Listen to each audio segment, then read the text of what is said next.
Terlahir kembali di dunia akhir zaman yang penuh zombie. Aku tidak memilih melarikan diri ke tempat perlindungan, melainkan diam-diam masuk ke kota yang rusaknya parah, dan membuka sebuah minimarket akhir zaman.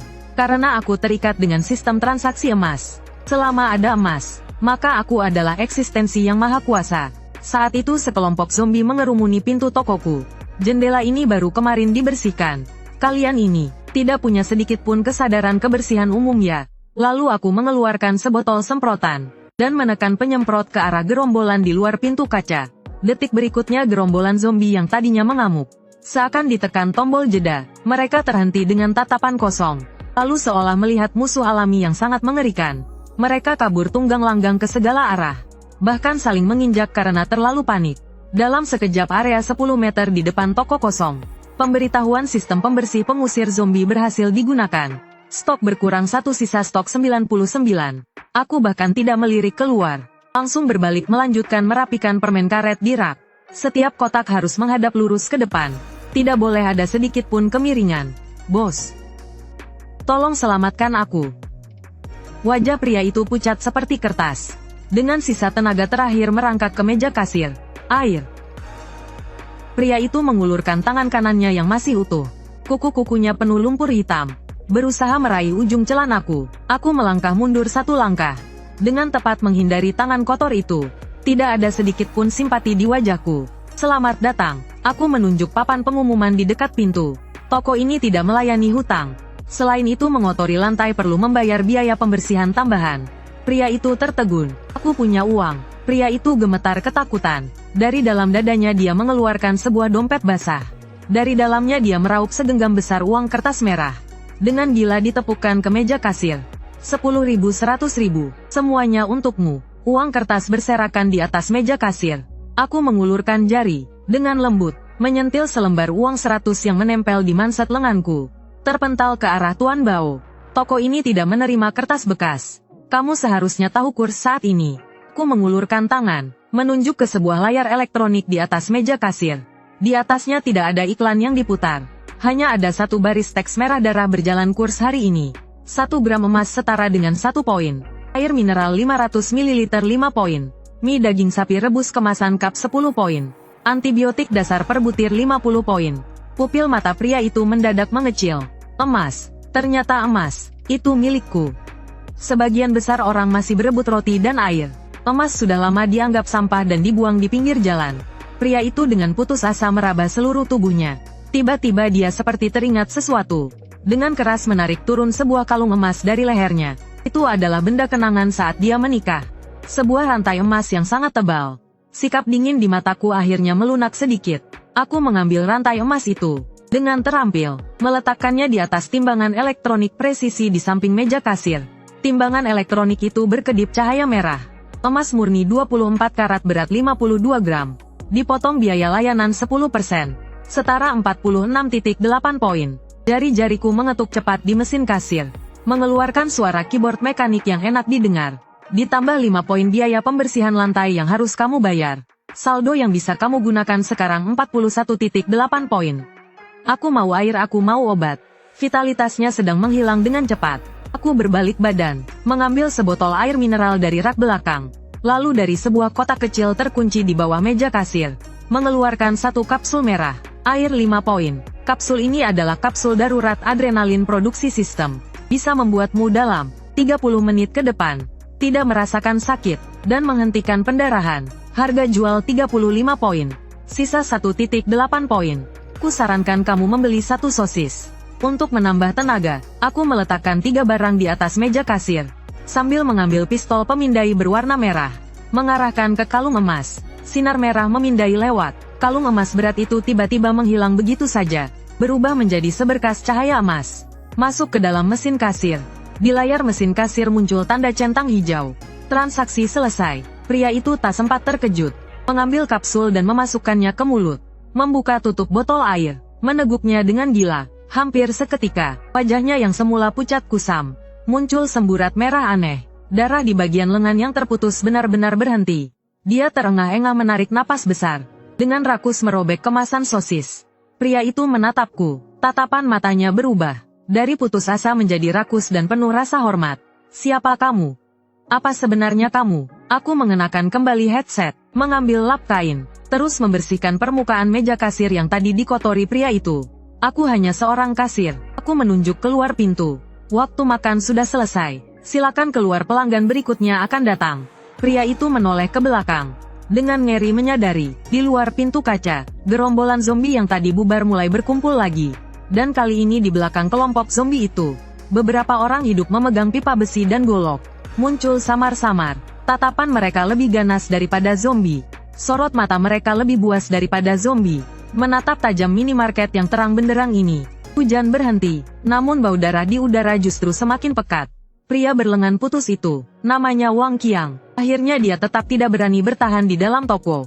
Meski tempat ini aman seperti surga, namun dari tatapan dingin manajer muda toko itu, dia membaca sesuatu yang lebih mengerikan daripada zombie. Jika tidak mematuhi aturan, akibatnya akan sangat serius. Wang Qiang baru berlari kurang dari 50 meter dari minimarket. Langsung dijatuhkan oleh beberapa orang yang menerjang dari bayangan. Anak itu tadi masuk ke sana. Dan masih hidup. Keluar dengan makanan di tangannya. Aku melihatnya dengan jelas. Itu sosis. Beberapa bayangan hitam menggeram pelan di malam hujan. Seperti sekelompok hiena yang berebut makanan. Wang Qiang belum sempat melawan. Sudah dipukul pingsan dengan tongkat. Setengah botol air yang baru dibeli dan sosis yang tersisa. Sekejap dirampas. Pemimpinnya seorang botak. Namanya Daoge. Dia kepala preman kecil di daerah sekitar sini. Setelah kiamat pecah, dengan kejam cepat mengumpulkan sekelompok penjahat nekat. Ya. Daoge itu tempat apa? Dulu tidak pernah lihat. Daoge menjilat noda minyak yang menempel di bungkus sosis. Dengan mata rakus menatap ke kejauhan. Minimarket yang terang benderang itu. Anak itu tadi memberi kalung emas. Aku melihatnya. Toko ini utamanya pakai emas. Barang emas itu sekarang masih bisa dipakai jadi uang. Kalau bisa tukar makanan berarti bisa jadi uang. Saudara-saudara ikut aku masuk. Ingat kita sudah ahli belanja 0 rupiah. Kalau pemilik toko itu tidak tahu diri, dia membuat gerakan menggorok leher. 7-8 pria besar membawa senjata, melangkah besar menuju minimarket. Selamat datang. Aku bahkan tidak mengangkat kepala. Masih memakai kain itu, seolah tidak akan pernah bisa bersih. Mengelap meja kasir. Para pelanggan yang masuk silakan lap kaki dulu. Keset ada di pintu. Daoge menendang rak barang dengan satu kaki. Beberapa bungkus keripik jatuh berhamburan ke lantai. Dia menginjak hancur sebungkus lais. Mengeluarkan suara letupan yang renyah. Lap kaki nenek moyangmu. Daoge menepukkan golok ke atas meja kasir. Kekuatan besar itu membuat mesin kasir ikut berguncang. Keluarkan semua makanan untukku. Aku menghentikan gerakan tanganku. Perlahan mengangkat kepala. Sepasang mata mati menatap Daoge dengan tenang. Seolah sedang melihat mayat yang bisa berbicara. Merusak barang toko keripik rasa original 1 bungkus. Harga 15 poin. Biaya perbaikan goresan meja kasir 50 poin. Biaya kerugian mental akibat menghina pegawai 100 poin. Suaraku stabil tanpa sedikit pun gelombang emosi. Bahkan masih membawa sedikit profesional. Kesopanan total 165 poin. Mau bayar pakai kartu atau tunai ya? Maaf, saat ini hanya menerima emas. Seluruh tempat hening selama 1 detik. Lalu meledak dengan tawa gila. Anak ini otaknya rusak ya. Masih minta biaya kerugian mental. Sekarang juga ku buat kau gila. Nak, lihat baik-baik. Yang di tanganku ini pisau. Bukan kartu kredit. Percaya atau tidak akan ku cincang kau. Untuk makanan zombie, aku dicengkeram di kerah. Ujung kakiku bahkan terangkat dari tanah. Namun ekspresi wajahku tetap tidak berubah. Aku hanya menghela napas pelan. Tatapanku melayang ke satu titik di kehampaan. Sistem memicu pelanggaran tingkat 1. Ancaman kekerasan. Peringatan kepada pegawai. Terdeteksi tindakan kekerasan terjadi di dalam toko.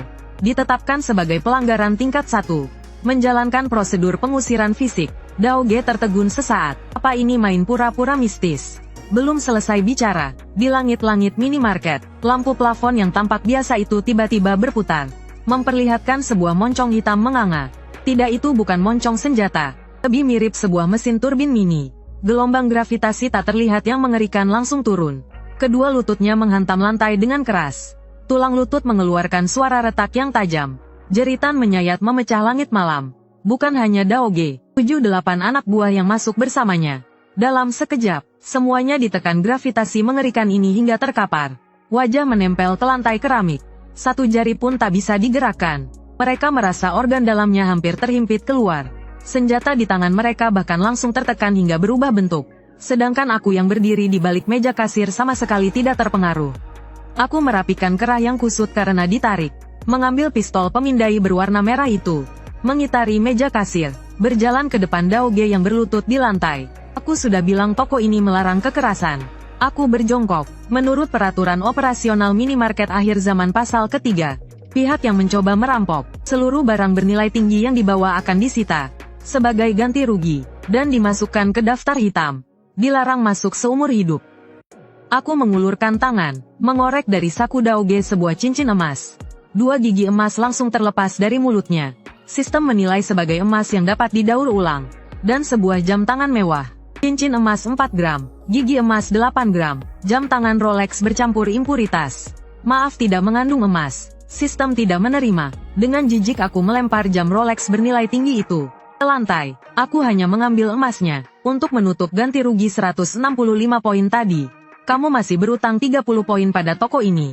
Namun mengingat kamu menyumbang 2 gigi, kali ini aku lepaskan. Aku berdiri, menjentikkan jari ke arah langit-langit. Gaya gravitasi mengerikan itu seketika berubah menjadi gaya tolak. Seperti menembakkan peluru meriam.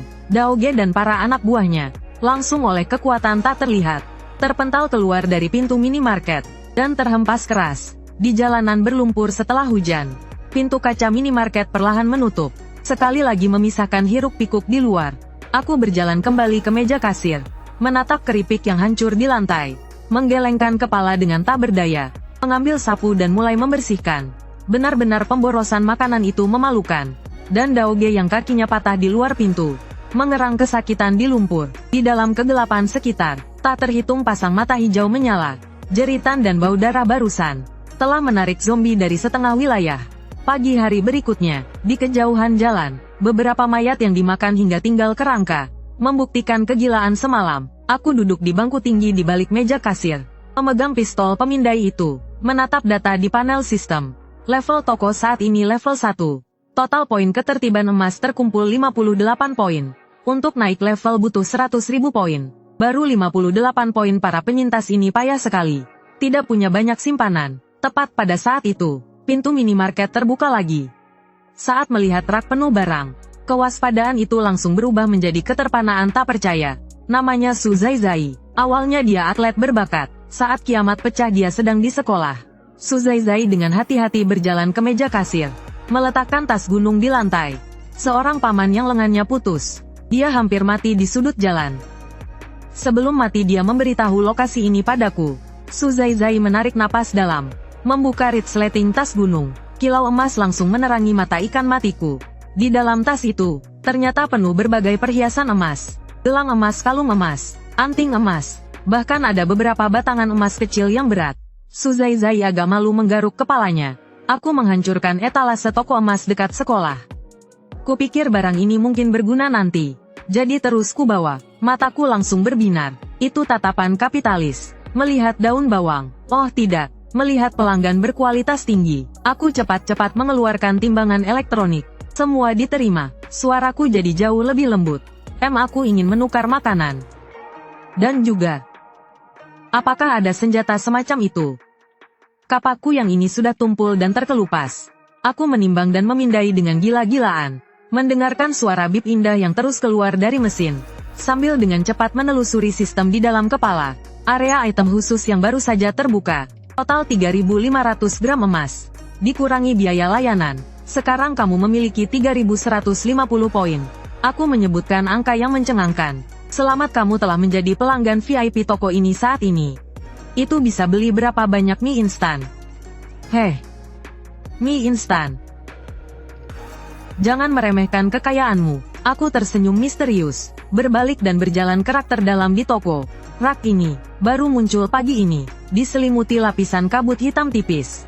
Aku mengulurkan tangan ke dalam kabut hitam, mengambil sebuah kotak hitam berbentuk panjang, dan meletakkannya di atas meja kasir. Item tingkat F, wajan senyap. Aku membuka kotaknya. Di dalam, terbaring sebuah wajan yang terlihat sangat biasa.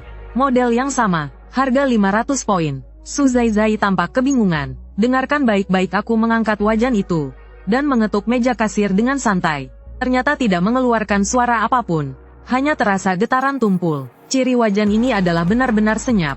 Apapun yang kamu pukul dengan ini, bahkan jika menghancurkan tengkorak zombie, atau memukul sebuah lonceng besar, ia tidak akan menghasilkan 1 desibel pun suara. Di dunia akhir zaman yang penuh zombie peka suara, kamu tahu apa artinya ini? Mata Su Zaizai membelalak. Artinya pembunuhan senyap. Artinya membantai diam-diam di tengah kawanan. Dan ini juga, aku mengeluarkan lagi sebuah botol yang mirip parfum. Cairan di dalamnya berwarna hijau tua menjijikkan. Item tingkat F semprotan penyamaran sejenis. Harga 800 poin. Semprotkan ke tubuh. Kamu akan memancarkan bau busuk raja zombie tingkat tinggi. Zombie biasa mencium. Mereka akan memperlakukanmu seperti ayah kandung. Durasi 30 menit. Efek sampingnya adalah, bau ini kamu sendiri juga bisa menciumnya. Dan mandi 3 hari pun tidak akan hilang. Ini sama sekali bukan perbekalan biasa. Ini adalah kekuatan super. Perlu yang lain lagi. Toko kami baru saja menjual stocking yang tidak pernah aus. Daya tahannya setara rompi anti peluru. Yang itu tidak perlu. Beri aku 1 peti cola yang dingin. Saat transaksi besar ini hampir selesai. Di luar minimarket, tiba-tiba terdengar suara raungan mesin yang sangat keras. Bukan mobil, melainkan kendaraan lapis baja. Aku mengangkat kepala menatap keluar jendela. Sebuah kendaraan yang telah dimodifikasi. Mobil off-road berat penuh pelat baja dan duri. Mengaum menerobos tirai hujan, dan berhenti di depan minimarket. Dengan rem mendadak, pintu kendaraan terbuka. Turun seorang pria mengenakan rompi taktis dan kacamata hitam. Dialah pemimpin basis penyintas terbesar di wilayah ini. Pemimpin Chen Yan. Dia melepas kacamata hitamnya, menatap papan nama minimarket. Sudut bibirnya terangkat dengan senyum penuh makna. Lumayan menarik. Di tempat seperti ini ternyata ada toko. Chen Yan melangkah besar menuju pintu. Melihat Su Zaizai yang sedang bertransaksi. Gadis kecil, tinggalkan emasmu dan wajan itu. Kamu boleh enyah.